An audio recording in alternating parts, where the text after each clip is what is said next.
बक बक बक बक, क्या बक बक चलती रहती है।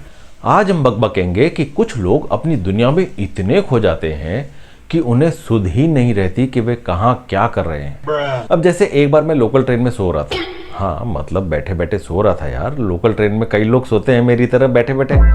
इतने में अचानक से किसी आदमी के जोर जोर से मोबाइल पे बात करने की वजह से मेरी नींद डिस्टर्ब हो गई। वो आदमी मोबाइल पे फुल एक्साइट होकर जोर जोर से गला फाड़ फाड़ कर कह रहा था, बेटा ऐसे नहीं, इसको ऐसे खोल जल्दी, देख मेरी बात ध्यान से सुन, उसे इस वाले छोर से पकड़ और धीरे धीरे यूं आगे धकेलना शुरू कर। पहले तो मुझे कुछ समझ नहीं आया कि ये चल क्या रहा है। फिर मैंने बगल वाले पैसेंजर की ओर क्वेश्चन मार्क भरे एक्सप्रेशन से देखा तो उसने बताया इनके बेटे को जोर से प्रेशर हुआ है, पर उसे पजामे का नाड़ा नहीं खुल रहा है, उसे खोलने का डेमो चल रहा है। अब ये जनाब उसे वॉइस कॉल पे अपने हाथों के जरिए ऐसे डेमो दे रहे हैं जैसे कि वो बच्चा इनके हाथों को देख पा रहा हो मोबाइल पे। उसके इस चिल्लापों वाले डेमो के बीच मेरे दिमाग में बात आई कि हम अक्सर अपने वॉइस कॉल्स में बचपन से बात करते करते इशारे नहीं करते आए हैं जैसे सामने वाला हमें देख पा रहा हो। मैंने तो उसे साफ कह दिया, देख नौकरी तो कर रहा है तो पगार में से पैसे भी तेरे ही कटेंगे ना। तेरा लाया हुआ कुत्ता अगर मेरे मकान मालिक का पिछवाड़ा काट देता है तो उसकी नई जीन्स का नुकसान भी तो तुझे ही भरना होगा ना। तू कैसे कह सकता है कि कुत्ते ने काटा है तो कुत्ते से लो। अब इस पे सामने वाला भी उसी स्टाइल में अपने एंड पे जवाब भी दे रहा है, सही बात है, उसका कुत्ता कहां से भरेगा बेचारा, वो खुद भी तो नंगा घूम रहा है। इनकी कॉन्वर्सेशन अगर कोई म्यूट में देख लेना तो उसे लगे कि जैसे दो अंडरवर्ल्ड के आदमी किसी का मर्डर करने की प्लानिंग कर रहे हैं। मैं इतना सब सोच ही रहा था कि मैंने देखा मोबाइल पे बात करने वाला वो आदमी एक अजीब सी निराशा के साथ शांत हो गया और मोबाइल जेब में रख लिया। मैंने फिर से बगल वाले पैसेंजर को क्वेश्चन मार्क भरी नज़रों से देखा तो उसने पूछा, आपने लास्ट कहाँ तक ध्यान छोड़ा था। मैंने कहा ये नाड़े का एक एंड ढकेलवा रहे थे अपने बेटे से।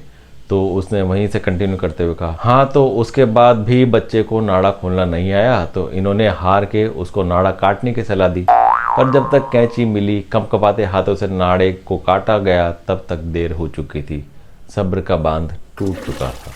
तो इनके बेटे के नाड़े के साथ साथ पूरा पजामा ही किसी काम का नहीं रहा। मैंने उस पीड़ित आदमी को हमदर्दी के साथ इशारा करते हुए कहा, कोई बात नहीं, सर सलामत तो पगड़ी हजार, पजामे तो और सिल जाएंगे, कोई नहीं, पर आप ज्यादा टेंशन मत लो। उस आदमी ने एकदम उदास स्वर में जवाब दिया, एक ही था। इतना कह के उसका गला भर आया। दोस्तों मैंने उसे संभालते हुए कहा, कोई नहीं, बच्चा भले ही एक ही हो, पजामे तो और होंगे ना। उसने कहा, नहीं बच्चे तो मेरे 5-6 हैं, पर पजामा एक ही था जो सब बच्चे बारी बारी से पहनते थे, अभी दिवाली पर ही नया सिलवाया था। मैंने उसके हाथों पे हाथ रखते हुए कहा, चलो होने को कौन टाल सकता है, उस पजामे की उम्र इतनी लिखी थी शायद। अब जैसे रोड पे मैंने कितनी बार देखा है गाड़ी वालों को गाड़ियों की आपस में जरा सी टचा टची भी हो जाए ना तो वहीं उसी वक्त रोड पे दोनों जने शुरू हो जाएंगे लड़ने झगड़ने, इर्रेस्पेक्टिव कि पीछे ट्रैफिक जाम हो जाए। पर हम तो अपनी गाड़ी के जख्मों पे जैम अभी ही इसी वक्त लगा के जाएंगे। अरे भाई, हमारा देश एक भीड़ भरा देश है, इतनी गाड़ियां रोड पे एक साथ चलती हैं। जब यहाँ भीड़ में चलते चलते आदमी औरतों को टच करने से नहीं चूक रहे तो अगर गाड़ियों ने आपस में थोड़ी सी प्यार मोहब्बत कर भी ली तो क्या मुसीबत आ गई। पर नहीं, हम तो उसी वक्त कंपटीशन लगाएंगे कि कौन ज्यादा जोर से ऊंची आवाज में चिल्ला सकता है और किसको कितनी ज्यादा क्रिएटिव गालियां देनी आती है। एक बार तो भरे ट्रैफिक को रणभूमि बना दो बाइक वालों का आपस में भयंकर युद्ध छिड़ गया दोस्तों, और दोनों एक दूसरे को अपने अपने हेलमेट शस्त्र के रूप में पटक पटक के मारने लगे। मैं भी चिंटू के साथ अपने स्कूटर पे पीछे ट्रैफिक में फंसा हुआ था, इस युद्ध का लाइव मैच देख रहा था। इतने में एक हेलमेट उड़ता हुआ हमारे स्कूटर की तरफ आया। मैंने जल्दी से स्कूटर थोड़ा सा आगे लिया तो वो हेलमेट चिंटू के कान को हवा मार के जुप करके साइड से निकल गया और बगल वाली गाड़ी के कांच पे जाके टकराया। अब वो गाड़ी वाला भी अपनी गाड़ी वहीं छोड़ के उनके साथ उस युद्ध में शामिल हो गया। एक बार के लिए तो मुझे उस युद्ध को देख के गर्व सा हुआ कि इजराइल, गाजा, ईरान छोटे रूप में ही सही पर हमारे हर गली मोहल्ले में ही बसते हैं।